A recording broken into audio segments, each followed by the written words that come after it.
Hello everyone, आप सभी का आपके अपने चैनल सारस ट्यूटोरियल पे बहुत बहुत स्वागत है। आज मैं क्लास 9 के बच्चों के लिए एक एक्सप्लेनेशन वीडियो लेकर के आई हूँ और इस वीडियो में मैं आप लोगों को अंधविश्वास की चीटें एक्सप्लेन करूँगी। ठीक है, इस लेसन का मैंने ऑलरेडी क्वेश्चन आंसर आप लोगों को प्रोवाइड कर दिया है और उसका पीडीएफ लिंक भी आपको डिस्क्रिप्शन में मिल जाएगा। ठीक है, तो उस वीडियो को ज़रूर देखिए। कुछ भी डाउट होता है तो प्लीज़ कमेंट सेक्शन में कमेंट कीजिए। और इसके अलावा क्लास 9 से रिलेटेड जो भी आप लोगों का मतलब अंबर भाग 1 या वैचित्रमय असम या फिर ग्रामर जो भी पोर्शन है सब कुछ चैनल पे अवेलेबल है। ठीक है, तो प्लीज़ देखिए और जो लोग चैनल से नए जुड़े हैं प्लीज़ चैनल को सब्सक्राइब करें और बेल आइकन को ज़रूर प्रेस करें। ठीक है, ताकि मेरे आने वाले वीडियोस का नोटिफिकेशन आपको सबसे पहले मिले। तो चलिए लेसन की तरफ बढ़ते हैं। जैसा कि ये हमारा लेसन 13 है। ठीक है, और इस लेसन के लेखक है जयंत माधव बोरा। ठीक है, आप लोगों का एनुअल एग्ज़ाम हो या कोई भी एग्ज़ाम हो, ठीक है, हाफ ईयरली या एनुअल, मोस्टली इन दो एग्ज़ाम्स में बेसिकली जो लेखक होता है किसी लेसन का या कवि होता है, ठीक है, उनसे रिलेटेड भी कुछ क्वेश्चंस पूछ लिए जाते हैं। ठीक है, तो यहाँ पे हम लोग जयंत माधव बोरा के बारे में कुछ लाइंस इम्पॉर्टेंट जो है उनके बारे में वो पढ़ लेते हैं, फिर लेसन की तरफ बढ़ेंगे।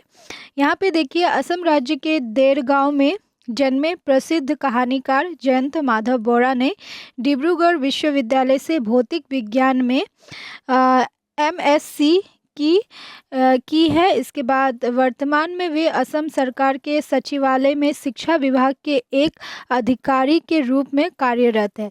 मतलब कि जयंत माधव बोरा का जन्म कहाँ हुआ था? देरगांव, असम राज्य के देरगांव में, ठीक है, उनका जन्म हुआ था और उन्होंने डिब्रूगढ़ विश्वविद्यालय से क्या किया था? भौतिक विज्ञान में एमएससी की थी। ठीक है, जन्म देरगांव में हुआ है और भौतिक मतलब उन्होंने डिब्रूगढ़ विश्वविद्यालय से पढ़ाई की है। और वर्तमान समय में वो क्या है? असम सरकार के सचिवालय में शिक्षा विभाग के एक अधिकारी के रूप में कार्यरत है। ठीक है, उनके कई कहानी संकलन है, जैसे कि युद्ध भूमि, बर भय लागिचे, ठीक है, बर भय लागिचे, अनुरण्य, ठीक है, फिर देवलोगा समय, ठीक है, जाक्या छवाली, फिर ये सब उनके जो है कहानी है, ठीक है, जो उन्होंने लिखी है। इसके बाद अब तक उनके 12 उपन्यास प्रकाशित हो चुके हैं। कितने उपन्यास? 12 उपन्यास। ठीक है, उनमें से कुछ उल्लेखनीय उपन्यास है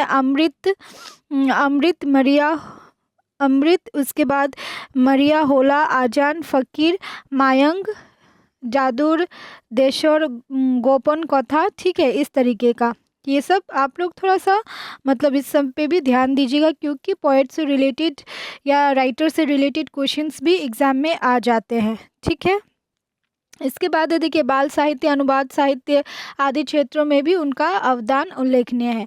सन 2017 में मरिया होला उपन्यास के लिए उन्हें साहित्य अकादमी पुरस्कार प्रदान किया गया। ठीक है, तो किस उपन्यास के लिए उनको साहित्य अकादमी पुरस्कार दिया गया और कब दिया गया? तो 2017 में मरिया होला उपन्यास के लिए उनको साहित्य अकादमी पुरस्कार प्रदान किया गया। इससे पूर्व इसी उपन्यास के लिए सन 2014 में गोलाघाट जिला साहित्य सभा ने उन्हें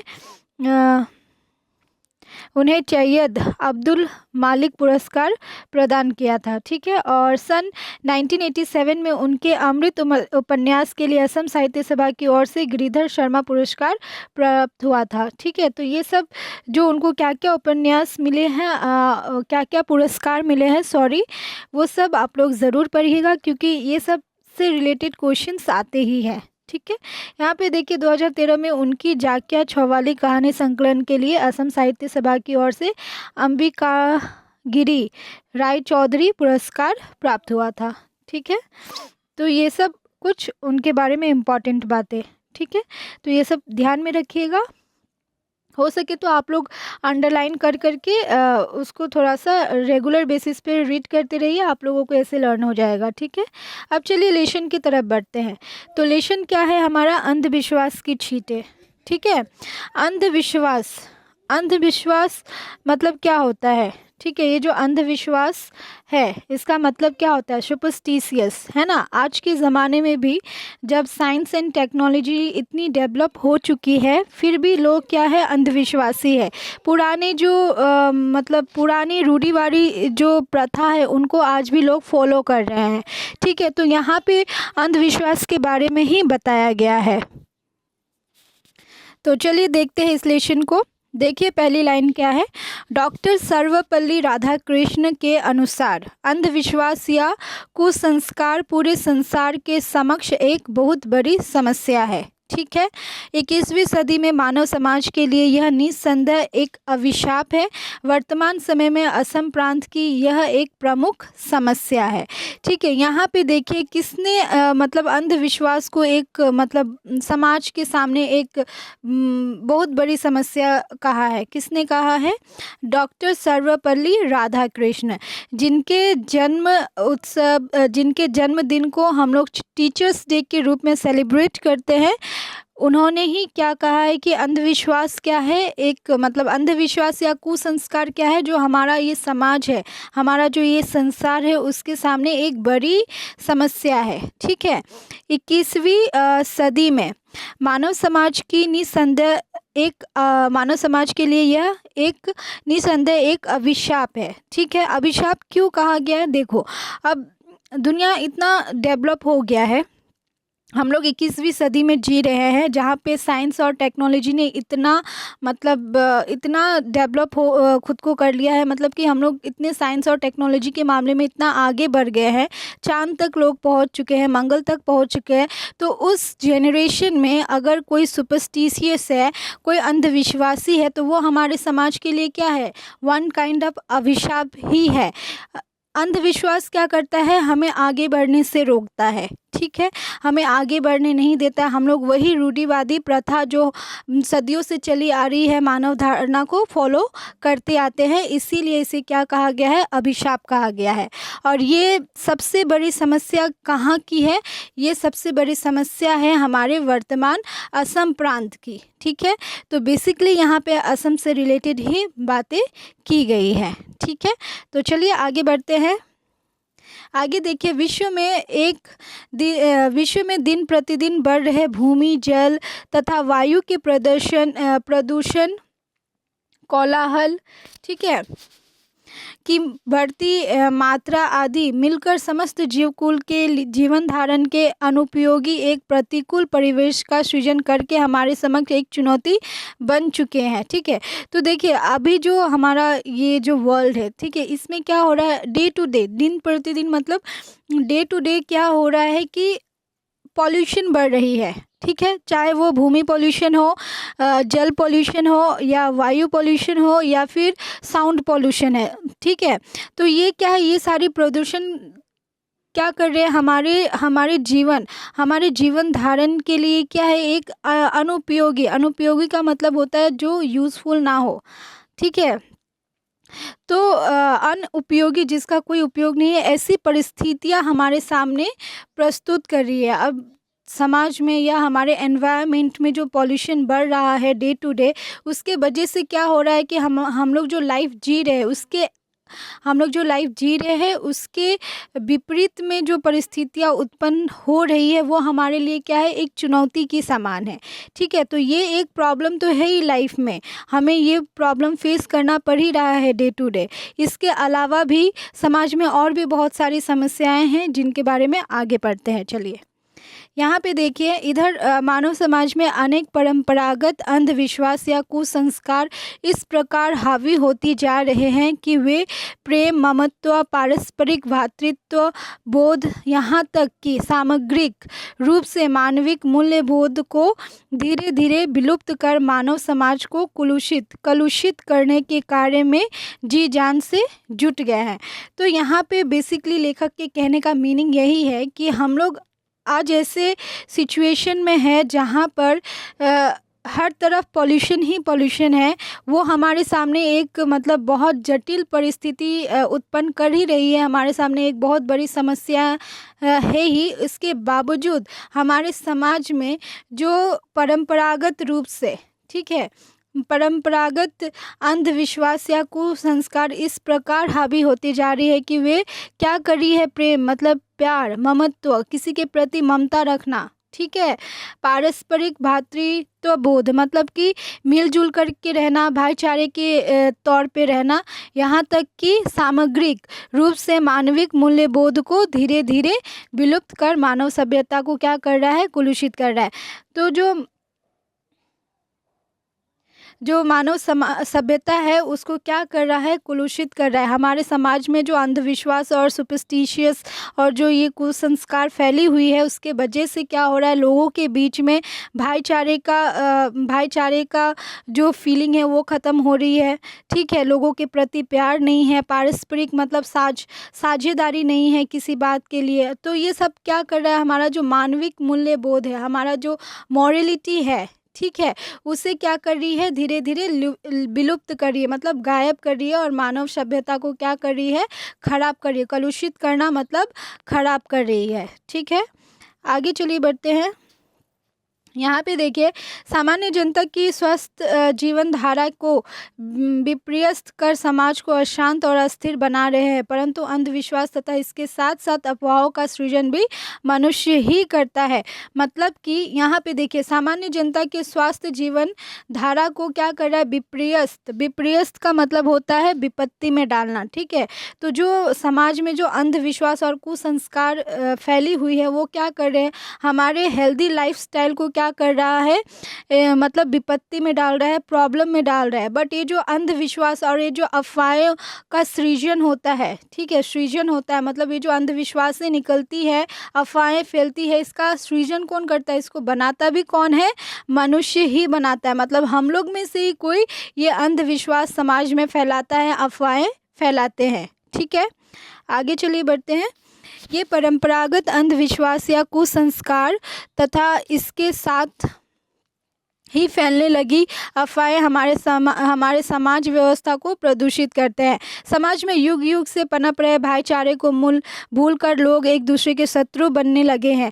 अतः अंधविश्वास या कुसंस्कार निस्संदेह हमारे समक्ष एक बड़ी समस्या है। विज्ञान और प्रौद्योगिकी की प्रगति के इस युग में यह सचमुच मानव समाज के लिए अभिशाप है, ठीक है। तो देखिए, ये जो अंधविश्वास है, जो परंपरागत अंधविश्वास है, जो रूढ़िवादी सोच है लोगों की, ठीक है, इनके साथ ही फैलने लगी अफवाहें हमारे समाज को क्या करती है, प्रदूषित करती है, ठीक है। और जो लोगों के बीच में जो हमेशा से जो भाईचारे की फीलिंग है उसे भी क्या करती है, वो उसे भी लोग क्या करते हैं, भूल जाते हैं इन अंधविश्वासों के चक्कर में, ठीक है, और एक दूसरे के क्या बनते हैं, शत्रु बन जाते हैं। तो ये जो अंधविश्वास और कुसंस्कार है हमारे सामने एक सच में बहुत बड़ी समस्या है। अगर लोगों के बीच में भाईचारा नहीं होगा, एक दूसरे के प्रति रेस्पेक्ट नहीं होगी, एक दूसरे को लोग दुश्मन समझेंगे, तो हम लोग अपना ही अंत करेंगे, हम लोग अपने सोसाइटी को ही ख़त्म करेंगे, ठीक है, हम लोग अपने आप को ही ख़त्म करेंगे। तो ये हमारे सोसाइटी के लिए, हमारे समाज के लिए एक बहुत बड़ी समस्या है, और यह सचमुच एक अभिशाप के है हमारे समाज में। जब हम लोग इतने आगे बढ़ चुके हैं कि साइंस और टेक्नोलॉजी में इतने प्रगति कर चुके हैं, और फिर भी लोगों की सोच सुपरस्टिशियस है, तो डेफिनेटली ये हमारे समाज के लिए क्या है, एक अभिशाप है। आगे देखिए, अंधविश्वास या कुसंस्कार का तात्पर्य क्या है, ठीक है, मतलब इसका मीनिंग क्या है, अर्थ क्या है। शाब्दिक अर्थों में अंधविश्वास का मतलब हुआ आंखें मूंद कर विश्वास कर लेना, या बिना जाने समझे विश्वास कर लेना। तो इसका तात्पर्य यह हुआ कि विषय को जाने समझे बिना ही विश्वास कर लेना संक्षेप में अंधविश्वास कहलाता है, ठीक है। हाँ जी, सही, यहाँ पे ये सही बात कही गई है कि जब हम लोग किसी बात का मतलब फैक्ट नहीं निकालते हैं, उस बात के तह तक नहीं जानते हैं और उस पर बिलीव कर लेते हैं, तो वो क्या होता है, वन काइंड ऑफ अंधविश्वास होता है, ठीक है। जैसे कि लोग कहते हैं भूत होता है, ठीक है, या चुड़ैल होती है, या डायन होती है, तो ये सब क्या है, वन काइंड ऑफ अंधविश्वास है, ऐसा कुछ नहीं होता है, ठीक है। इसके बाद देखिए, सामाजिक तौर पर पुरानी रूढ़िवादी विचारों से प्रभावित होकर किए जाने वाले कार्यों को जिनमें कारण अज्ञात होता है हम अंधविश्वास कहते हैं। मतलब कि ऐसे ही जो रूढ़िवादी पुरानी मतलब रूढ़िवादी विचारधारा आती जा रही है और हम लोग उसे फॉलो करते हैं, तो उसे क्या कहते हैं, जबकि हम लोग जानते नहीं हैं उस चीज़ का मतलब कारण क्या है, ठीक है, फिर भी हम उस चीज़ को फॉलो करते हैं, तो वो क्या कहलाता है, अंधविश्वास कहलाता है। ठीक है। सामाजिक अवधारणाएं तर्क आधारित नहीं होती, जिन्हें विज्ञान गलत साबित कर चुका है, उसके बावजूद समाज में लोग अंधों की तरह जिनका पालन करते रहते हैं वही अंधविश्वास है। मतलब कि समाज में फैली ऐसी अवधारणा जिसका कोई तर्क ही नहीं है, ठीक है, जिसका कोई फैक्ट ही नहीं है, जिसको विज्ञान ने भी गलत साबित कर दिया है, फिर भी हम अंधों की तरह उन चीज़ों का पालन करते हैं, तो वही क्या कहलाता है, अंधविश्वास कहलाता है। ठीक है। अपने स्वार्थ सिद्धि हेतु जब कोई व्यक्ति किसी तर्क रहित कल्पना प्रस्तुत विषय को समाज में प्रसारित करने का प्रयास करता है, तो उसे अफवाह कहा जाता है। अफवाह किसे कहते हैं, जब कोई व्यक्ति अपने खुद के इंटेंशन से किसी भी बात को, किसी भी तर्क रहित, जिसमें कोई तर्क ही नहीं है, कोई फैक्ट ही नहीं है, ऐसे बात को जब समाज में प्रसारित करता है, एक से दूसरे को, दूसरे से तीसरे को जब ऐसे फैलाता है बातों को, तो ऐसी बातों को हम लोग क्या कहते हैं, अफवाह कहते हैं। उन बातों का एक्चुअली में कोई लॉजिक नहीं होता है, कोई फैक्ट नहीं होता है, बस सुनी सुनाई बातें जो होती है उसे हम लोग क्या कहते हैं, अफवाह कहते हैं। ठीक है। अब आगे देखिए, ऐसी अफवाहों पर बिना सोचे समझे विश्वास कर लेना, उसी के मुताबिक काम करना ही अंधविश्वास ही होता है। ठीक है। तो जो समाज में जो ऐसी अफवाहें हैं, हम लोग उसके मतलब उसके रीज़न के पीछे नहीं जाते हैं, उसके फैक्ट के पीछे नहीं जाते हैं, उस अफवाह के पीछे क्या लॉजिक है, क्या रीज़न है, वो हम लोग एनालिसिस नहीं करते हैं, बल्कि उस पर बिलीव कर लेते हैं। तो वो जो बिलीव होता है हमारा, वही क्या होता है, अंधविश्वास होता है। ठीक है। इससे समाज में भारी नुकसान पहुंचता है, मानव सभ्यता कलुषित होती है। कलुषित मतलब खराब होती है। मानव सभ्यता क्या होती है, खराब होती है। इससे प्रभावित होकर सभ्य मनुष्य प्रेम, ममत्व, मानवता की भावनाओं को विसर्जित कर आदिम पाशविक कामनाओं को प्रकट करने लगता है। ठीक है। तो यहाँ पे मैं बस एक एग्जाम्पल आप लोगों को देती हूँ कि ये देखिए, मानव समाज का हित कैसे होगा, मानवता की भावना कब हम लोग विसर्जित कर देती है। हम लोग इंसान हैं, तो हमारे अंदर इंसानियत होनी चाहिए, बट लोग क्या करते हैं, अंधविश्वास में फंस करके किसी की जान भी ले लेते हैं। ये यहाँ तक कि लोग कहते हैं ना, बलि विधान, ठीक है, मासूम जानवरों को मारा जाता है मंदिरों में, तो वो क्या है, वो वन काइंड ऑफ अंधविश्वास है। भगवान ने कभी नहीं कहा है कि आप मुझे जानवरों की बलि दो या किसी इंसान की बलि दो, ठीक है, बट लोग अंधविश्वास में फंस करके ऐसी चीज़ें करते हैं और पाशविक कामनाओं को प्रकट करते हैं। ठीक है। तो इस प्रकार आदिम अमानविक, आगे बढ़ते हैं। ठीक है। तो ये सारी क्या है, अंधविश्वास से है। तो ऐसे चीज़ों पे हमें बिलीव नहीं करना चाहिए और इसे ख़त्म करना चाहिए। तो जो इस प्रकार की जो आदिम अमानविक अवस्था में लौटने पर एक सभ्य समाज या जाति का निश्चित रूप से विनाश हो सकता है। एक सभ्य जाति या समाज के लिए यह एक भयानक समस्या है। डेफिनेटली अगर हम लोग अंधविश्वास में फंस करके हमारे जो मासूम जानवर है उनको अगर हम लोग सब लोग अगर उनका बलि देने लगे, यहाँ तक कि लोग बच्चों की भी बलि दे देते हैं अंधविश्वास में फंस करके। कहीं कहीं पर तो दिया भी जाता है, हमने बहुत बार सुना भी है। कामाख्या मंदिर के प्लेस में ही ऐसी कुछ घटनाएं हुई थी। ठीक है। तो ये सब क्या है कि अंधविश्वास है। लोग सुपरस्टिशियस हो जाते हैं और ऐसे मतलब बिना सोचे समझे किसी भी बात को मान लेते हैं और फिर उसे करने लगते हैं। ठीक है। अभी देखो, कोरोना ही फैला है। कोरोना क्या है, एक वायरस है, बट बहुत सारे गांव देहात में ऐसा हुआ था कि कोरोना के लिए लोग मतलब 50 लोग 100 लोग एक साथ जुट करके पूजा कर रहे थे। तो उससे कोरोना फैलेगा या कोरोना कम होगा? डेफिनेटली ये एक ऐसा वायरस है जो हम लोग के शरीर से दूसरे के शरीर में इजीली ट्रांसफ़र हो जाती है। बट लोग ये जो साइंस लॉजिकल बात को अनदेखा करके साथ में मतलब कौन से देवी देवता की पूजा करते हैं कि नहीं ये मतलब भगवान का अभिशाप है, भगवान क्यों अपने बच्चों को अभिशाप देंगे। डेफिनेटली ये एक वायरस है और वायरस को हम लोग तभी ख़त्म कर सकते हैं जब हम लोग सोशल डिस्टेंसिंग रखें, ना कि 50 लोग या 100 लोग या 1000 लोग एक साथ जुट करके पूजा करें मंदिर में। ठीक है, तो ये क्या है, वन काइंड ऑफ अंधविश्वास है। हमें लॉजिकल चीज़ों पे बिलीव करनी चाहिए, ना कि मतलब लॉजिकल माने प्रैक्टिकल चीज़ों पे बिलीव करनी चाहिए, ना कि कुछ भी पे बिलीव नहीं करना चाहिए। अगर आपको कोई कुछ बोल रहा है तो पहले आप उस बात की तह तक जाइए कि उस बात का मतलब वो बात निकली कहाँ से है, उस बात का कोई पॉइंट भी है या पॉइंटलेस बात है। अनयूजुअल चीज़ों पे बिलीव करना नॉट गुड। ठीक है, तो चलिए आज के लिए इतना ही, बाकी का मैं एक्सप्लेनेशन नेक्स्ट वीडियो में दूंगी। तब तक के लिए बाय, टेक केयर।